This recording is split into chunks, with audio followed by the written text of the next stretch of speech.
Alors les entreprises qui ont laissé leur empreinte dans leur région, c'est avec vous, Sophie Stadler. Nature et compagnie, donc installée à Valette, réalise près de 4 millions d'euros de chiffre d'affaires et veut doubler son activité. Dans les prochaines années, j'imagine que cette marque va donc recruter. Oui.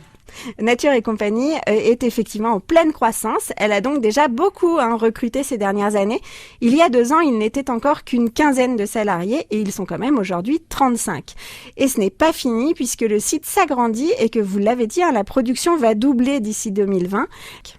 Et vous nous l'avez dit, les produits de Nature et compagnie sont présents dans plus de 1200 points de vente en France et dans 6 pays d'Europe. Mais dans quel réseau de distribution ? Aujourd'hui, sur le marché du sans gluten, il faut dire que 50% des produits sont en général vendus dans la grande distribution et l'autre moitié est plutôt vendue dans les magasins bio.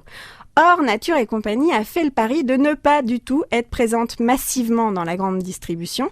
Alors, la marque va bien commencer à arriver dans certains supermarchés locaux en 2016, mais ça reste anecdotique. En fait, on trouve donc plutôt ces produits uniquement dans les boutiques bio comme Naturalia, La Vie Claire ou Chlorophylle.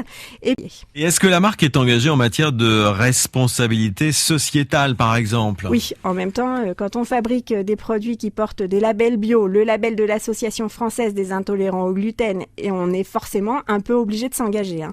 Donc les dirigeants de Nature et compagnie s'engagent effectivement à faire mieux connaître la maladie cœliaque et ils participent aux réunions et aux travaux de l'association notamment.